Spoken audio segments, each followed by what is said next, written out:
Hello and welcome to Learning with Lulu. In this video we are going to be summarizing and very briefly analyzing chapter 5, which is Hester at her needle in Nathaniel Hawthorne's The Scarlet Letter. As we jump into it, I do just want to add that this so far has been one of my favorite chapters of the novel. There is a lot of just interesting and empowering aspects to it that are kind of just fun to analyze and look at and think about.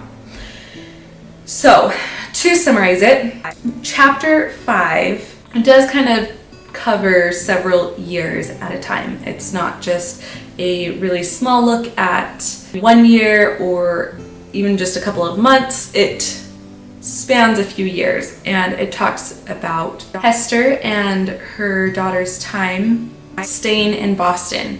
Hester decides to stay in Boston after she is released from prison, and she is free to leave. She's free to go back to Europe, back to her home. She's free to go essentially to the frontier of that time where people aren't going to know her backstory, but instead she chooses to stay. There are possibly a few reasons for that.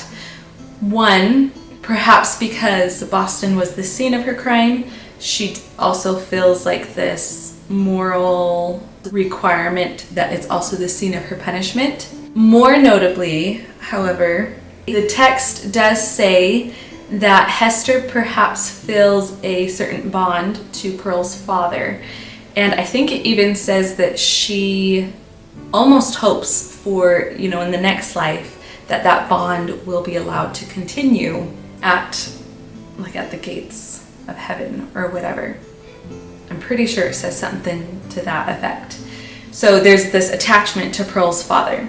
In addition to those two possible reasons, there's also this idea of Hester's independence and her challenging others' perceptions of her, others' judgments of her, inducing shame, determining the course of her life. By her choosing to stay, it's almost like, in some regards, it's almost like this. You don't get to decide where I'm going to continue my life, how I'm going to carry out the remainder of my life. It's her kind of staking this independence and this defiance in the face of shame. Hester stays in Boston, on the outskirts of town, on some land that is described as not very fruitful, somewhat infertile.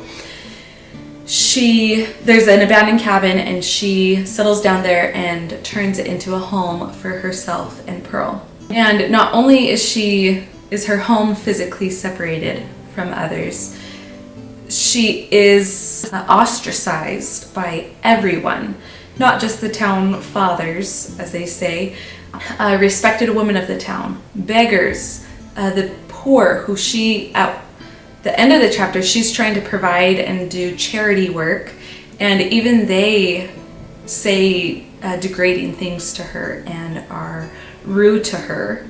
So she's ostracized by them, ostracized by children. The children, they're picking up their parents' attitudes, and so they are taunting, and their parents may not be saying these things to Hester, but you know that the parents are using Hester as this is the epitome of a fallen woman, and talking about that with their children. To everyone, even strangers, she is the living, breathing example of a fallen woman, and is used almost as an archetype for them. And we've used this term in previous chapters, but like a scapegoat. Any moral degradation, she's the example of, and you don't want to be like Hester. There's so much shame attached to her.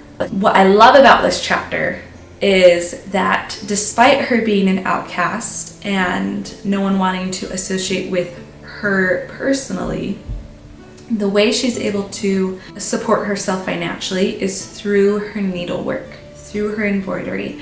She has a exquisite talent with her needlework. So much so that the amount of beauty that she infuses in her embroidery becomes something almost covetous for the townspeople. They want to be dressed in the embroidery that Hester makes. Even the governor of the town will wear it. Even though it's coming from this woman who is a fallen female, her handiwork it sets the fashion. That also shows the hypocrisy of the town. You know, they're not supposed to be ostentatious and showy in ornate clothing, and yet her embroidery, her handiwork, which has been born out of necessity, and that necessity of her embroidering the scarlet letter for herself as a source of shame. Her punishment created this necessity for her to start to support herself through this talent that she has. It's just this whole thing that feels a little defiant, and I love that there's this beauty that's come out of her punishment. Also, just it's a little satisfying being able to identify the town as hypocrites for being so opposed to her, but so in love with the fashion that she sets. So her artistry, it's in demand for almost anything that needs that touch of intricate, ornate beauty. And so for burial shrouds or christening gowns or the robes of like church fathers, I believe, she produces beautiful work for them. The one instance where her work is not called for is in the veils of new brides. You can probably already read between the lines there, but she is the epitome of an adulterous woman. This town, even though they love her handiwork, she probably shouldn't be embroidering and creating beautiful bridal veils for, you know, these pure, innocent brides. So in a financial sense, in a career sense, if you think of her handiwork as her career, she's very successful. But despite all of this, she still feels alienated and she still feels lonely. You know, she may be dropping off a beautiful thing that she produced for a respected woman in town, and they'll take her needlework, but they'll be rude to her. Nowhere can she find sympathy or companionship in anyone, which I think is doubly sad considering that she is staying in Boston, presumably because the father of Pearl is there, and I think we can assume that she has a attachment to him. Yeah, she's living this life of alienation while he gets to continue doing his thing. Obviously, she could have ratted him out, but she hasn't, perhaps out of a genuine care for him. And it makes you wonder how much he really cares for her, this, you know, anonymous father of Pearl, for him to carry on with his life and allow his life to not be affected and watch her suffer in this way. The chapter, it ends just talking about, again, how she even tries to connect with others through doing charity work, but even that is not as fulfilling. One, she does not enjoy making these rough clothes for them as much. She enjoys aesthetic beauty, and she's even mistreated by the poor. So that's chapter 5 in the Scarlet Letter.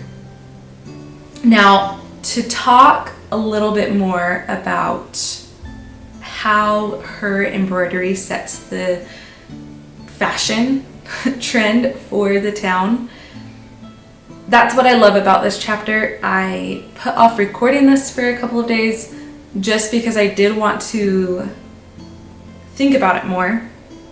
And I was reminded of a passage in this book called Pagan Meditations by Jeanette Paris.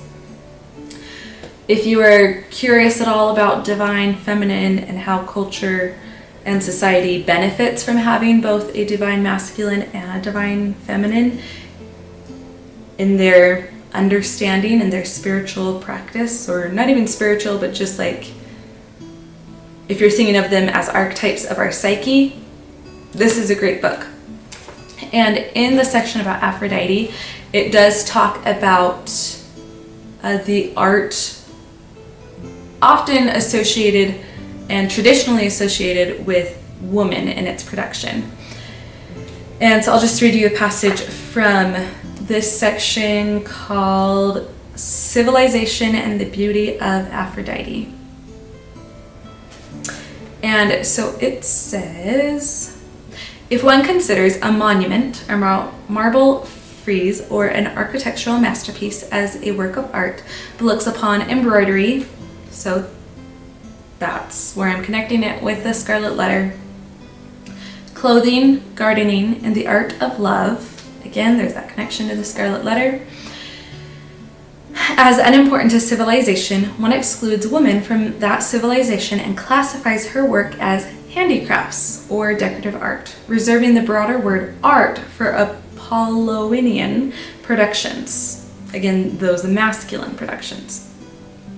There is little difference really in embroidering with a chisel on a stone wall and embroidering with a silk thread on a piece of cloth, if not that the one is intended for duration and for history, whereas the other, so the one produced by the feminine, is intended to be enjoyed here and now, to reflect the divine in its daily aspect. So, you know, there's not just the divine of the omnipotent outside, those outside of yourselves are, you know, mediators for you and the divine. There's that aspect of the things in the present, those things that some may consider mundane, those things that are daily rituals, daily habits, things that are worn out, like embroidery, like clothing. Those are expressive of the divine, because if they're adding beauty to your life, even if they can wear out, that's still spiritually uplifting and important. So anyway, the real difference then is in the attitude of each towards time. Aphrodisiacal art, or feminine art, is a matter of making everyday life more beautiful and more civilized.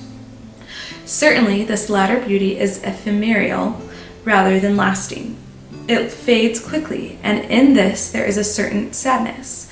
But the myth of Aphrodite teaches us to accept and give way to this sadness, because from it will be born the impulse of renewal. So again, that whole feminine cycle, Pearl and Hester's embroidery being this beautiful new life because of this, because of her punishment for the adultery, which, you know, intimacy in and of itself is this thing that is to be enjoyed in the here and now. It is not a permanent experience. It is a transitory experience.